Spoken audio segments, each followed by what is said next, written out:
enthusiasm. Jesus. All right. Who's the first timer? All right. Welcome, first timers. Who's been here since the beginning? Sherlock. I mean, when you start the meetup, you're kind of here a lot. So these things are not possible without sponsors. So Code Talent, they're sponsoring the venue and the beer. Also, if you don't know, that's where you're at right now is Code Talent. Just putting it out there. This is not correct. We did not have a food sponsor, so Garrett and myself, we are sponsoring the pizza.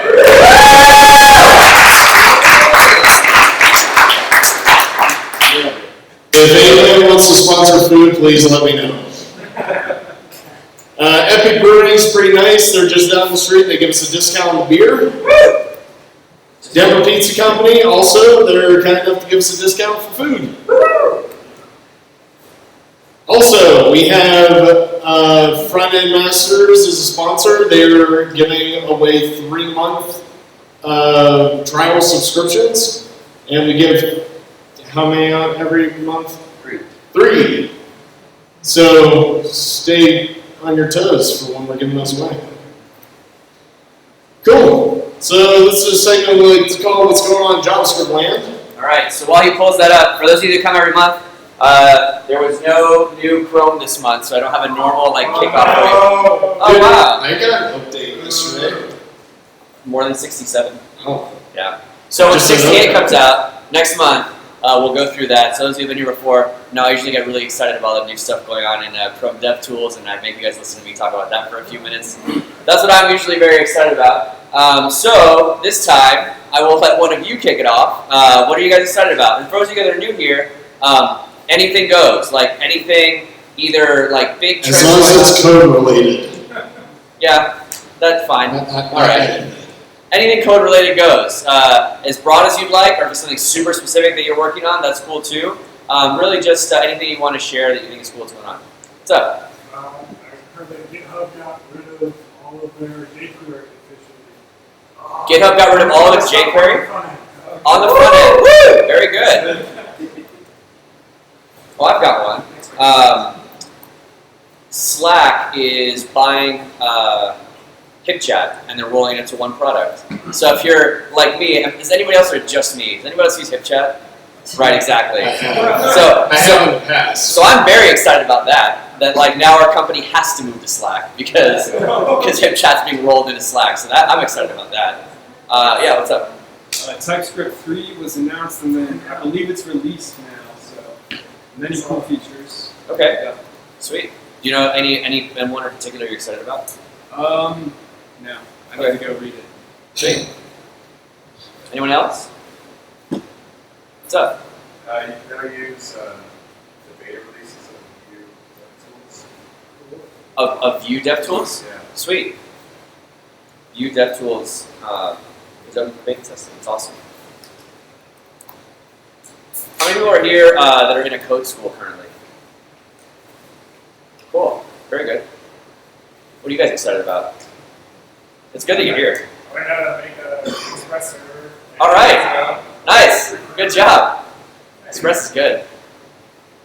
We actually had our talk, was it last month or the month before? Was talking about, was it? Yeah. Right, no, but it was Express-like, so we were just going over very similar things. Express is a good one to learn. Anyone else? Anything else at all? Speaking of code schools, Galvanize bought Hack Reactor. Yes. Galvanize about Hack Reactor. How many people here were in some way affiliated with Galvanize? Either you went there, you go there now? Cool. Very good. And how many people were affiliated with Hack Reactor in some way? Yes! So similar to my HipChat excitement, you were the only person in the room that was yes, Hack Reactor, fantastic. Very cool. Yeah, so that's kind of cool because they immediately absorb a remote presence for their bootcamp, so that's cool. Anyone else?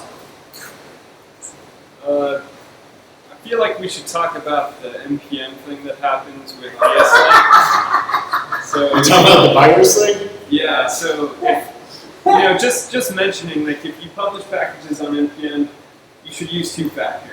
Please use two-factor. If you didn't hear, so ESLint, one of the maintainers of ESLint, they didn't use two-factor and their account was hacked, and someone was able to publish a malicious package as ESLint that got installed. no. It was like, yeah, it was like 1 a.m. here US time, so it didn't like affect a ton of stuff, but yeah, it was just basically like downloading a rootkit as ESLint, which if you're not familiar, ESLint is used like. So they nullified all the accounts. Yeah, so. Yeah. And it didn't look like they got any sense of inspiration. Well, honestly, man, they have no way of knowing. Oh, that's true. So, yeah, it was nasty. But yeah, like, so use two-factor for NPM and just, generally use two-factor for everything. There is it was still today when I looked at it earlier, there's a wired subscription where you can get a YubiKey. You pay $5 for wired and you get a free $40 YubiKey with your wired subscription. So you can use it too. What's a YubiKey? YubiKey is like RSA, the next generation. Yeah, I just discovered it, so I can't be more specific than that. It's a little dongle. This is a YubiKey. Yeah. It's a second factor hardware thing that you plug in, and this is your second factor instead of like an app. Nerd. Garrett works for a security company, so. I know, I totally should do that. There was Cool. some article with that, and like Google uses those, and they came out some statement that no Google employee has been phishing their Google account for like 18 months because they're using those Yeah, this is like two-factor dongles or whatever. That's awesome. That's cute. So how does it work? Like literally, you just like so after you type in your password or while you're typing it, you have to have that plugged in. you plug this in. So like if you're familiar with two-factor authentication, usually there's a code that you have to plug in. It's just that you plug this into the USB and you touch it, and the code, it's basically a keyboard. So with it one verifies button. you're a human. What's that? It verifies you're a human, not a bot. Yeah. And then it adds the second factor authentication. You can actually get some that are more expensive and you can tap the back of the phone. Yep. Yeah. Yeah. It's literally like going into the store and tapping to pay. Right. And Awesome. Tap on your own phone, your own device. Very cool. All right. Thanks, guys. That was a very productive one. So, have you gotten a front-end master's subscription before? Well, very good. Round of applause. You got a subscription front-end master. So every month, like I said, especially for those of you that are new, every month we always do the what's going on in JavaScript land. Front-end masters has been kind enough to give us a year's worth of subscriptions, and we give out 3 every month. For those of you that are not familiar with Front-End Masters, they're a really great website to go and level up on anything specific that you want, whether you're a junior or you're a mid or a senior and just want to get really good at something else. They do a lot of really good deep dives. It's about $30 a month, so that 3-month subscription is about $100 value. We give out 3 of those every month. For other people who contributed today, we'll do a random drawing at the end and give out the other 2. So if you're interested, and you would like a Front-End Masters subscription, hang out until the end, and you have a chance of getting one. So If not, if your stuff made up on here after the last talk, just come see me. I'll put your name in here. We'll do a random draw. yeah. And if not, if you don't get picked, we do this every month. Spoilers, the first person always gets one. So if you raise your hand and you're the brave one to go first, you will get one. So very good. Thanks, guys. Sweet.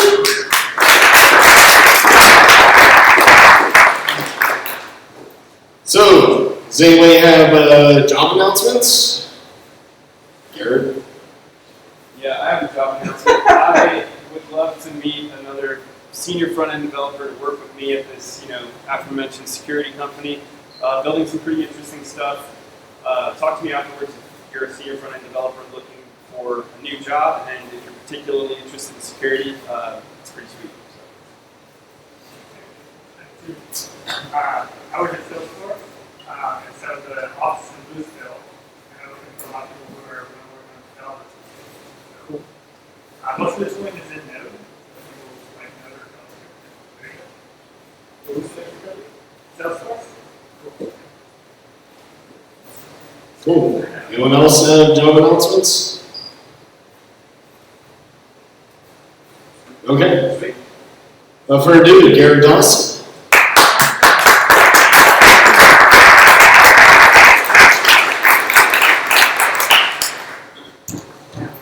So it's been a minute minute since I did one of these. If you're familiar with the format, for a couple of years now we've had 2 talks every event. And one thing we've noticed is that has started to go very long. And you know, a lot of the fun stuff about being here is like talking to one another afterwards, at least in my opinion. So we're sort of realigning to have a lightning talk at the beginning instead of 2 talks. So I'm going to do a quick little lightning talk, give you an idea of like maybe what that could look like. And I also want to mention, like, if you haven't given a talk, it's a great way to kind of get out there. And a lightning talk is super short, super sweet. I wrote this in like a couple hours. I didn't practice it at all. It's like super low stress. And giving talks here is a great way to kind of get into that space. So without further ado, here's a talk. It's called DIY DI. My name's Garrett. I work at a place called Randori. If you want to work with me, please talk to me. I'm looking desperately for an FE. You can follow me on Twitter or GitHub. That's my handle. If you're on Denver Devs, I think I recently changed my name to just G. Yeah, so get at me there. But yeah, so anyways, what I want to talk about today is how to do like really simple dependency injection. If you're familiar with like writing some library, you're importing all these dependencies. In particular, if those dependencies are side effecting, you start to have a lot of problems during test time, right? So an example of that would be like here, a very simple little sort of toy API client that uses a library called Axios. Folks familiar with Axios? Okay, so yeah, so this is a really, I see this all the time in tons of code. Import Axios, export something that does something that relies on Axios, does the thing, awesome. Problem though comes during test time. So I'm going to write a little test. This happens to be written in Jest, whatever. So we'll import that client maker from the previous slide, set it up as it was intended. Whoa. Spoilers, there's a blog post. And we will run this test, right? So a little test it can post. So exercise the code, assert that it behaves as expected. Okay, cool, your test passed. Problem is that this test is a side effecting test and it relies on some ambient environment factor, right? So in this case, it requires network connectivity. If you're doing a lot of node stuff that relies on file systems or databases, you have a similar problem there. Or maybe you have code that relies on timings. That's another similar problem. So yeah, so this will fail because of side effects, and this leads to flaky tests. If you've ever worked in a code base where sometimes you can make tests pass by just rerunning them, that is like the worst situation to be in, because then you're like, well, I don't even know if these tests are telling me anything useful because they pass sometimes, they fail other times, and there's no rhyme or reason to it. It's usually because they're side effecting. So yeah, this is what that looks like. NPM test, you know, it fails, whatever. In this particular case, it gives us this error because, yeah, there's no internet connection. Onward. So there's lots of solutions to this problem. Mocking libraries are one of those solutions. Things like Cinnamon, Jest dependency mocking, which is not to be confused with the function mocking that Jest provides. Proxy Choir, Rewire, there's like a ton of things out there that help you mock dependencies. Thing is though, these are like hard tools to learn. They're super sticky. Like sometimes they work, sometimes they don't. You have to invest a lot of time in getting them to work and understanding them, and suddenly you don't have portable knowledge about this very specific tool for this very specific use case. So while they're useful, I would suggest that in most cases, you don't need them. And you can just use a really simple pattern and roll your own dependency injection like this. So this looks almost exactly the same as before, except that there's an additional closure right here at this client maker function. And this function now expects Axios as its first argument. So what we have here then is the ability to mock what Axios is at test time. And we can export here using JavaScript's module system, client code that looks exactly the same as it did before. So like as far as the rest of your application knows, like it's exactly the same, nothing has changed, but everything has changed when you're at test time. So here is how I do that. I usually create this little object called test. It's just like a nice little convention that I use. It could be whatever. It doesn't even have to be grouped up like this. The underscore thing here is like a little personal thing I like to do for things that I don't intend to be consumed in like prod code. But yeah, here's a little, the same test except that I'm injecting Axios here instead of using a mocking library to do that. And so I just make a little mock, create something. Here it's got like a post function, does some stuff. I'm using the jest functions. That's a pretty convenient thing to use. It's not what I'm talking about. I'm not talking about those kinds of mocks. But yeah, that's it. So yeah, quick bomb through that. Pretty short, I hope. And any quick questions about this pattern? Why you might want to do so. Another thing to consider here is that like you might wonder like, well, we're mocking Axios. How can we assert that it's going to behave? Well, if you're doing unit testing, you don't actually care what Axios does in the first place because it's a dependency. It's if you were exercising Axios in your code and seeing if it worked, that's actually by definition like an integration test. It's a different concern. And you should still do those, but you don't need to do them for unit testing. So yeah, that's it. You can go look at the slides on my website. There's a blog post there. There's also, let's see, it's got a little repo too if you just want to jump in here and run run npm test and see what happens, fiddle with it, whatever. So that's it.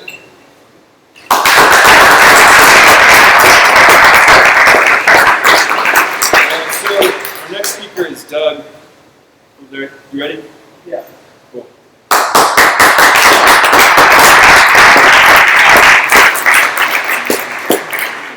While Doug is getting set up, it's a great time to get another beer, get some more pizza, get the restaurant pizza. We have like 5 boxes of pizza left. Please sing it. Reallight.com. I'll post it on the meetup site too, so you can get to it.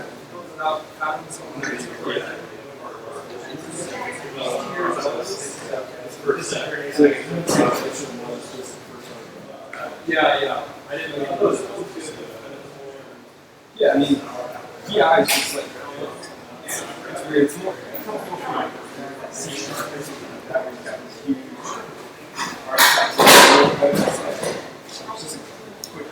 yeah, I've never seen a pattern with like arrow function.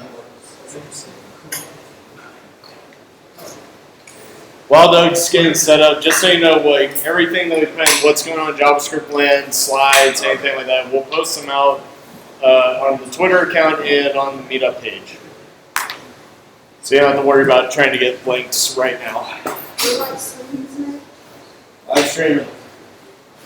The video of this will be posted also.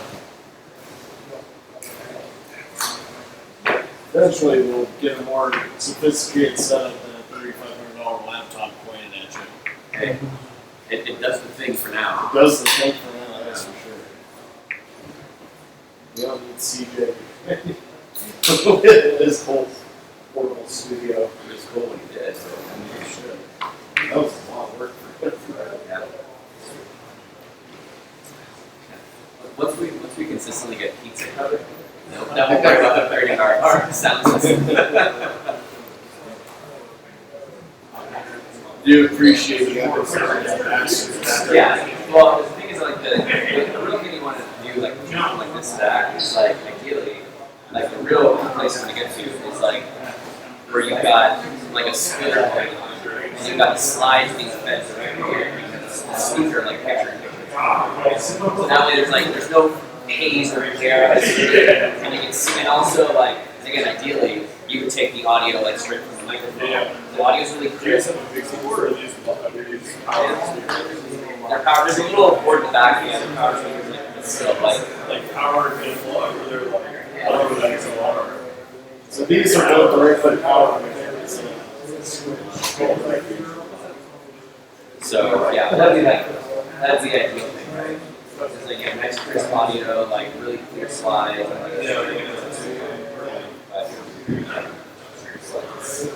it's not that expensive. yeah, it was nice to be able to answer them and then have a good we talked about a lot of this. I have a It takes direct audio in there. Because what's that doing? Has a when you get to it. But you don't need that if you have a if you got the board slipping the microphone, do the correct connection. Because the board is so much for seeing out like the red and white. That's me. Yeah. Right. Put that into a main jacket. Go for it, right? And feed it out there. Yeah, you can see a splitter so sometimes it still works. I'm used to like more power, like having a sort of XLR, but it's like the sound guy's headphone or CH. Like it's the same time, so it's enough for the power. Yeah, I'll look at the board too for here, so I can For now, it's like, It works. We're all different. So we just well, yeah, I'll just take a picture of the sound. that'd be super helpful. I used to do all this shit. alright. It was perfect timing. Right as you got ready, everybody sat back down. It was a perfect intermission. So that is what we call meatballs. Oh yeah. I made a meatball video. It was amazing. All right, here we go. How's it going, everybody? You guys hear me okay? So I'm Doug Whitney. I work for a company called Wireless Registry. We're based out of Washington, D.C., but there are 11 of us here in Denver, and we don't have the roles officially posted yet, but we are hiring a couple more on our data science team, primarily Python and Scala, and then another role on our platform team, which is primarily Go. So yeah, reach out if you guys are interested in hearing more about those. And I'm calling this Faster Code for Better UX, or another title I came up with at a later date. I was feeling a little bit confident, was 500,000 points on the map at 60 frames per second. We're close to that. So this is me. And this kind of summarizes my talk and also summarizes how I feel about a lot of the code that I write. In this analogy, the little girl is is me, the trampoline is my crappy code, and the cat is the browser just trying to make it stop.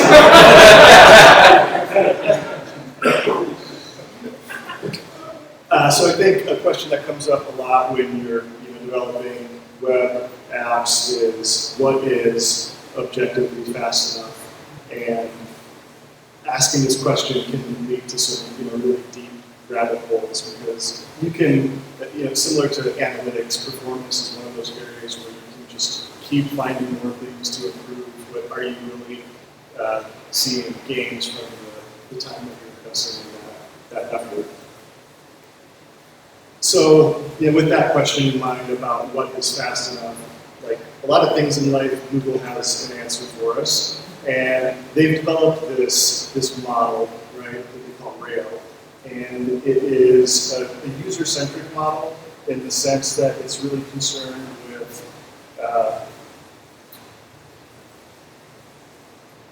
with the user experience relative to the different phases of your application, right? And you can see the four main areas that they're concerned with here, and of course these are familiar if you've done any kind of application development.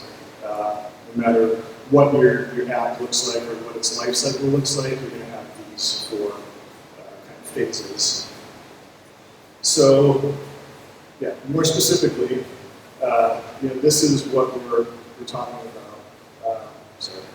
So, for the response, right, you want to be able to process events in under 50 milliseconds. And events in this context has to do with things like form controls, clicking a button, hitting a toggle, and seeing the result of your action in that kind of time window. And again, this is going back to Google's research, and based on what they, in their research, the kind of time thresholds they saw were people started to, their behavior changed depending on how long the application took to respond, for instance. Animation is an interesting one because you want to be able to produce a frame in 10 milliseconds. And that goes back to something that I think everyone is kind of familiar with, and that's that idea that you want to be able to produce 60 frames a second, right? Because that's where you get that smooth animation from. That's the point where the human eye isn't really going to pick up the changes from one frame to the next. Anything below that, and it starts to become noticeable. So idle is just that. It deals with what are you doing when your application isn't doing any other work, when you're just waiting for user input, for instance. And then load, the goal there is to load your content and become interactive in less than 5 seconds. And there are various ways to measure this. For the first bucket, we're measuring how long response takes. That is probably something you would measure with a tool like Google Analytics or Mixpanel from the point where the user took an action until you completed the next render. So that one's pretty straightforward. Similar with the load, Google also has another tool that measures time to interaction, which I think in the presentation that shows what that looks like as well. But just some general guidelines for what Rail is concerned with, and again, expectations for how your app should behave under those circumstances. So there's those 4 phases, and then additionally there are these time buckets. So again, you can see in our first bucket of 0 to 16 milliseconds, this is where we get the smooth animation from. Up to 100 milliseconds is where users perceive that their actions are, they're producing an effect immediately. Anything below or beyond that, they start to again experience a perceptible delay. Once you get into this 4th bucket of 300 milliseconds to 1 second, it's really only appropriate for changing routes or really changing the state of your application. Right? Anything beyond that, you can see that you're really going to start to lose the user's attention. So in this scenario, what I'm going to be talking about is specifically animation performance, and this is tough, right? I mean, if you're doing any work between frames, you have to do it really quickly. 10 milliseconds, right? Initially we said it was 16.66 milliseconds, but you don't get all of that because the browser needs a third of that time to actually do its painting. So you get 10 milliseconds between frames to do whatever you're going to do before the next frame, or you're going to have a negative impact on what the user is seeing. So the application that I'm talking about here tonight is built in React, and it uses JSX and ES6.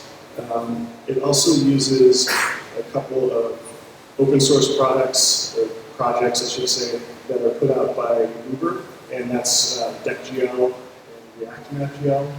And both of these, again, are designed to work with React, so they're really tightly integrated into the React lifecycle. And they're also both designed to work on top of WebGL. So if you're not familiar with WebGL, you can think of it as a bridge between JavaScript and the GPU, right, where you pass data to the GPU to do calculations, and then it sends the result of that back to the browser and draws it on the canvas. And the benefit of that, right, is that the GPU can do raw calculations much faster than we can on the CPU. So some of the technologies in this app, again, these projects are all from Uber, but DeckGL is a CAD visualization library. ReactMap is Mapbox, if you're familiar with that. But again, it's designed specifically to work with WebGL, where the standard Mapbox, I think, is just a raster format. And then LumaGL is the underlying technology to both of these projects that really enables the high-level interaction with WebGL as opposed to the kind of very low level that WebGL provides natively. So the scenario is that we're submitting a form, getting some data back from the API, visualizing that data on a map, and then filtering the results using a time scrubber. And this presents some challenges, mostly based on the amount of data that we're dealing with. Some of the API responses here can easily be over 100 meg. So it's just a lot of information to work with. So this is what the time scrubber component itself looks like. And the code looks something like this. This is very simplified, but this is actually probably the least important part of this, but just to give a visual around what's happening. The bottleneck, as it turned out, we didn't notice at the time that we were developing it, was really in our filtering code, but we had yet to discover that. You said it here, was it where? In the filtering, where we're adjusting the time range, and due to the nature of the scrubber, right, the resolution is like by the minute, so you could pull back 60 days worth of data, and any position on that scrubber is going to represent 1 minute in time. So some of the challenges that we saw here was just the amount of data. We're updating things on the drag event, which, like the scroll event, just fires continuously.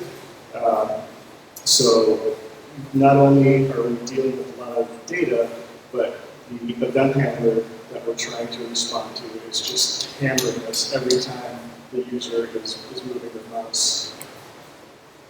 And that looks like this. So here we have 1,800 points on a map, and you can see our frames per second at some points is dropping down to virtually nothing. We're just crushing the browser here. So this is clearly not workable. And this is, again, just updating on the drag event without any kind of mitigating code in between, right? We're not trying to debounce or do anything like that yet. So I'm thinking to myself, like, what is the next step here? What's fast? And I know it's fast, let's just not do anything. It's fun. So that was my first attempt, right? You can see our drag event here on line 9. And so the first approach was to first debounce this method that is responsible for updating the date range. And we're doing that at an interval of 250 milliseconds. So that looks like this. And if you notice, the frame rate is awesome. Again, because we're not doing anything until the user stops interacting. Cool, right? Like, the performance is good. The feedback from the user is not really well. I submitted this for code review, and my manager correctly pointed out that I was kind of punting on first down, that we didn't have a lot of deadlines or time constraints on when this needed to be delivered, so I needed to go back and make it more like a real-time scrubber. So, that's fair. The problem here, right, so with this 250 millisecond delay where we're waiting for user input to stop before we do anything, is that it puts us, best case, in this bucket of 300 milliseconds to 1 second, because we're delaying any work by 250 milliseconds, and then we still have to do the work, right? That could take another half second, a second, or longer. So this is not ideal. And there's some other obstacles here too, right? With the kind of bridge between JavaScript and WebGL, a lot of the heavy lifting is happening in our data visualization library. That's, we're calling render in our React component, and then we're passing that data through to DeckGL, which is our data visualization layer. It does all of its calculations and then draws things to the screen. So everything that happens within DeckGL, right, is controlled by their code, and it's already highly optimized. There's not much that we're going to do to make that code path faster. So we have to focus on our app code, which is the filtering, the data transformation, and preparing it for the view. And as it turned out, again, in hindsight, there were some really stupid things that we did that contributed to this. And this is kind of how we unwound this problem. Another problem was using dev tools, which is, I think, what we all normally turn to in a case like this, was almost unusable as well, partly because of the drag of them firing so frequently.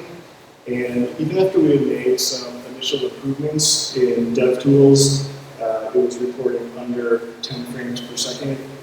I didn't trust that number because just looking at the app itself and using a different tool to measure frames per second was giving me different information, so I needed a different way to examine this. And then sometimes just recording a profile would just crash the browser entirely. So this was the next attempt where debounce didn't work because of the user feedback problem. The next attempt was to throttle this code. And again, the difference, right? Debounce is no matter how many times you send me the same event, I'm not going to respond until a certain amount of time has passed. Whereas throttle is going to let this code run once every 750 milliseconds, regardless of what else is happening.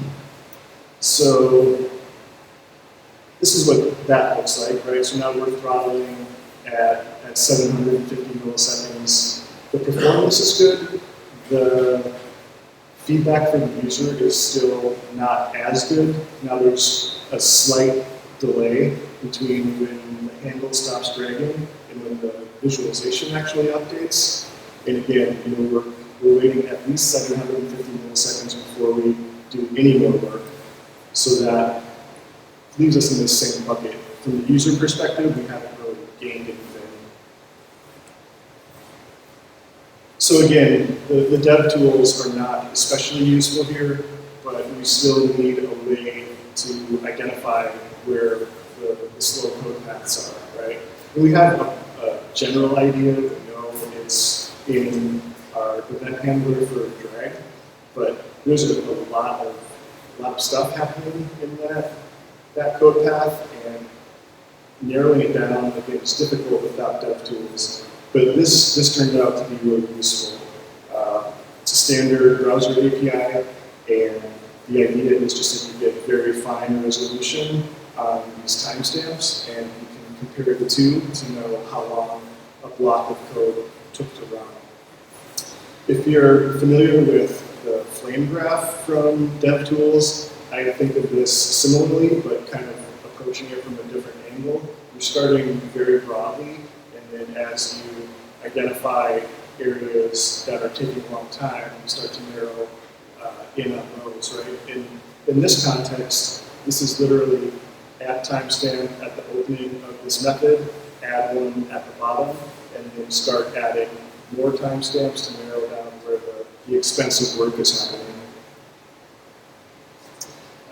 So if you notice this meter here in the top right, this is also available in DevTools, but I really like this standalone tool because just easier to work with. It gives you some other measurements as far as memory and how long it's actually taking to render a frame. So a couple of things that we discovered, right, is that we were doing a lot of work in advance that we didn't need to do. So on these data sets coming back, sometimes 500,000 points, sometimes 1 million points. We were actually formatting all the dates in advance for potential display. So each of these data points also has a tooltip associated with it. And again, we were formatting dates for 500,000 points for the eventuality that you might hover over one of them. And that is just incredibly wasteful and was slowing down what we were trying to do there. Our filtering was extremely slow, and also in code review, one of my colleagues noticed that we were using node.js, which I'm sure you guys are all familiar with. Love it and hate it, right? It does great things for you, and then it screws you when you're not looking. So what we realized is using moments methods to diff to dates were extremely slow, especially in this tight loop, right? And tight in the sense that we're iterating over hundreds of thousands of points. When we changed that to filter by Unix timestamp, right? So now we're using a primitive versus a date object with moment methods attached to it.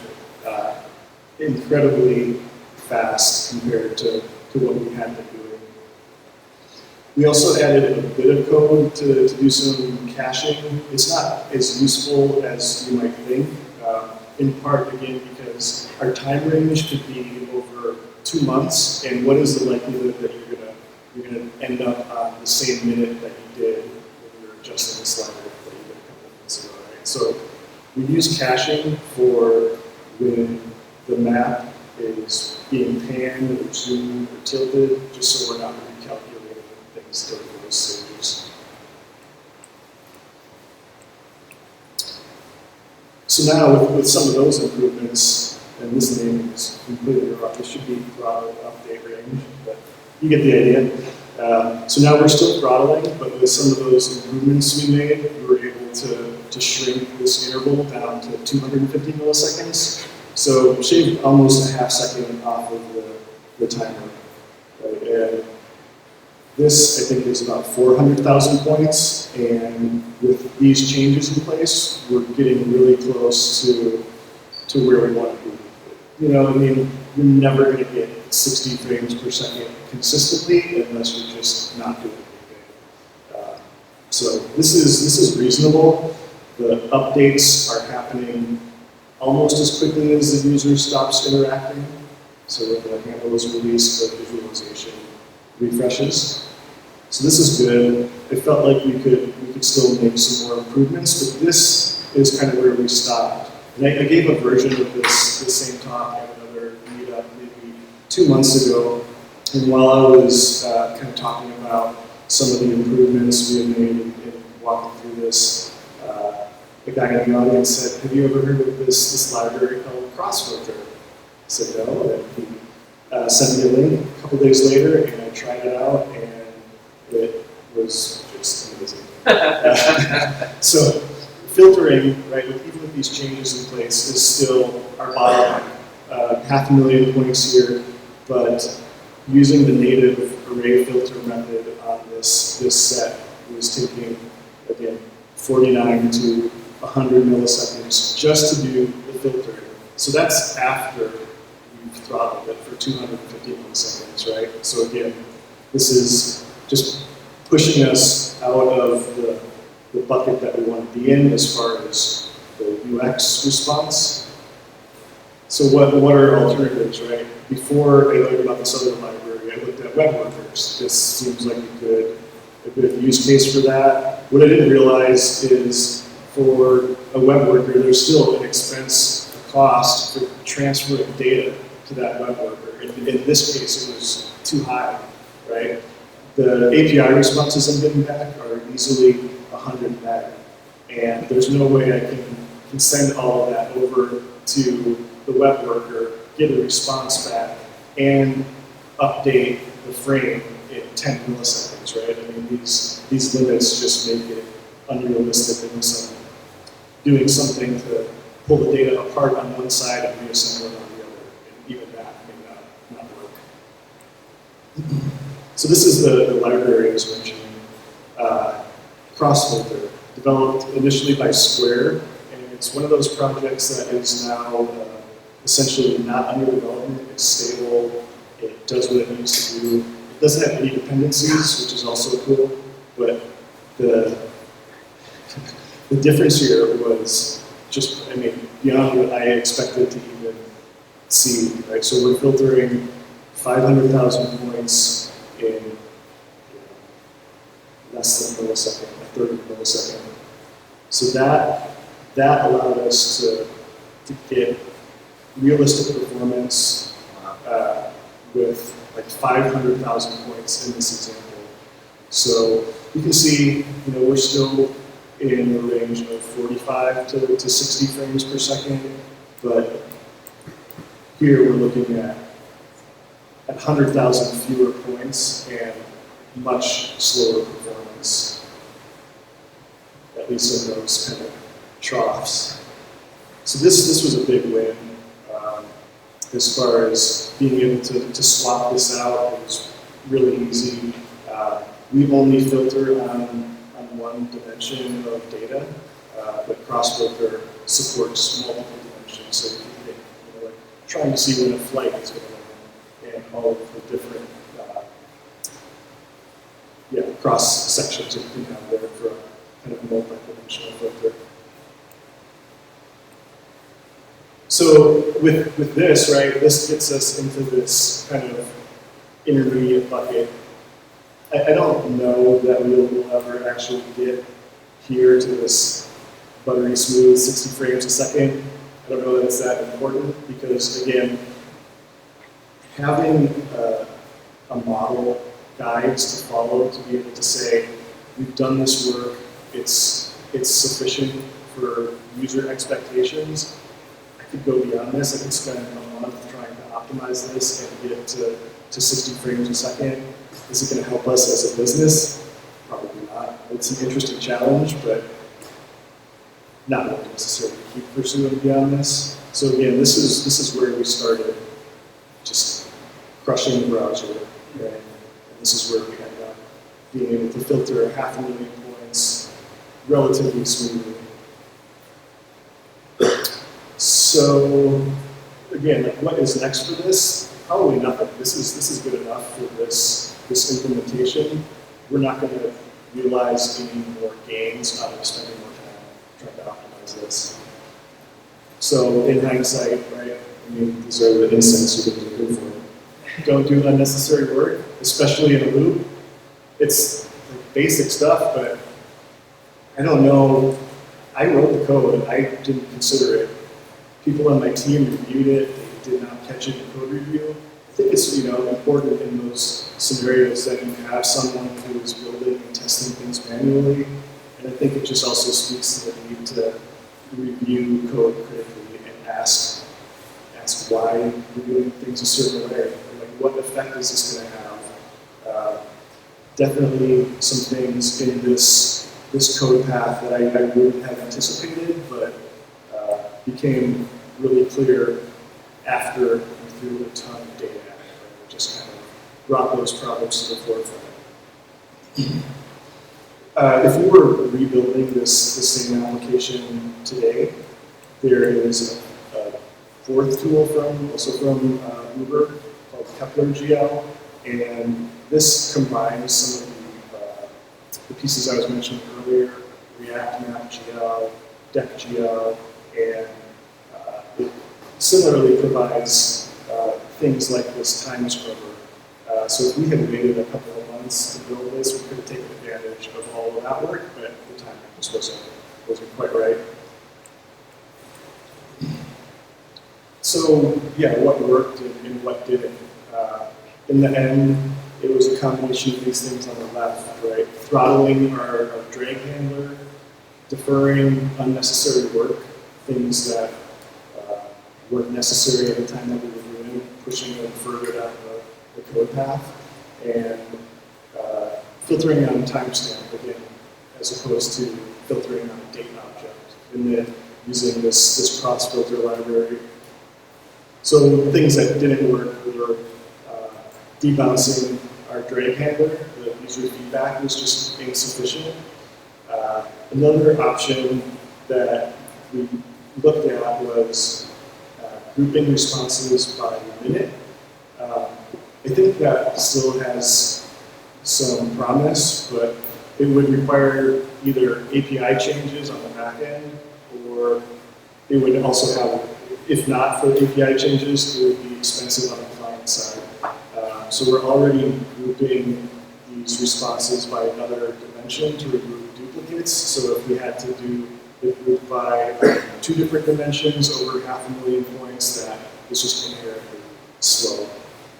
If the API could do it for us, that might be better, because then instead of using cross-filter, we can just slice out a section of the array from beginning to end based on those start and end dates. So yeah, in this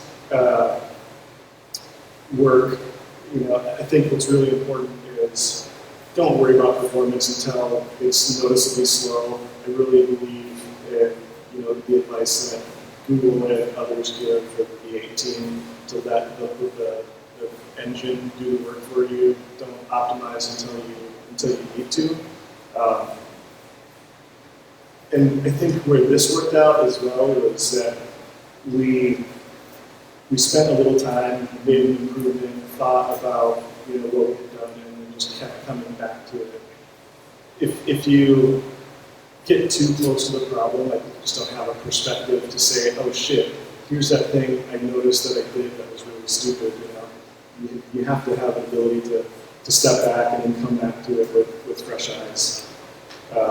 Also, when you're testing performance, test in incognito to make sure you don't have extensions hanging around, slowing things down. You don't want to test your local build. You're probably using a development version of React. You want to make sure you're testing on the prod build, and then don't start a movie on your Chromecast before you start performance testing. So some more links, the frames per second monitor, some links from Google. I don't know if you guys subscribe to the DevTools newsletter for Umar Ansa. He puts it out weekly. It's just an animated GIF every week of a feature from Chrome DevTools. It's one of the best ways to get into that tool. We're all familiar with it, but the depth of DevTools is always surprising to me. Like the documentation, I find stuff every time I go into it that I didn't know about before. So I really like DevTips as just a way to keep feeding yourself that stuff. That's it.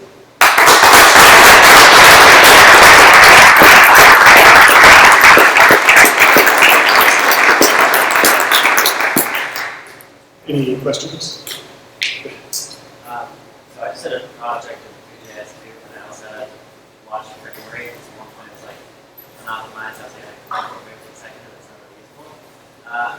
You mentioned like make sure to go in incognito mode, make sure to make do as fast as possible. I've just been thinking about that while I've been on the project. Like, isn't that kind of like distancing yourself in a way from your average user though? Like, as you go in incognito on your fancy MacBook with your like great graphics card available, but like, yeah, what are your thoughts on that? Yeah, I think you're definitely right. But the flip side of that is you want to have a clean baseline, right? So, best case, this is the performance you're going to get if you don't have other factors slowing things down, like Chrome extensions or other things running in the background. Yeah, that's a totally valid point, right? Like, this machine is not probably what most people browsing our application are using, but you have to test for something, right? And once you can hit the kind of goal you've set there, if it's necessary, you can start to step back, right? Like, DevTools gives you tools to, I think, throttle the CPU and GPU possibly, but you can experiment with those things, right? And your machine more like a real user. Yeah. I was curious about your 3 megabyte API response. So you have that, like, where does that fit into the life cycle of your page? And how is that being brought into the curious how you're handling that large. I didn't hear that second half.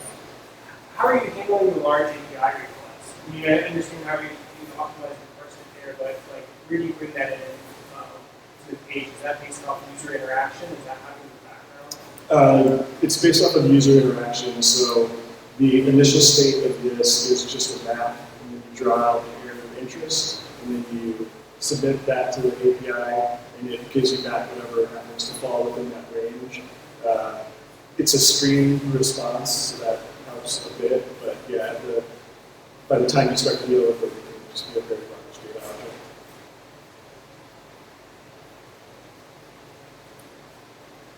Cool, thank you.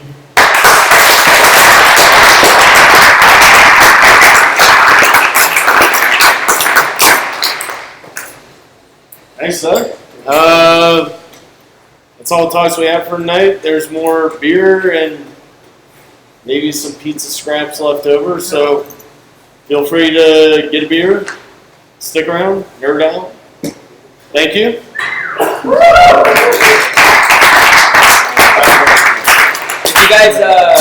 If you guys submitted stuff during what's going on in JavaScript and you are interested in the front-end masters thing, come to the front and we'll give out 2 more. Bye-bye.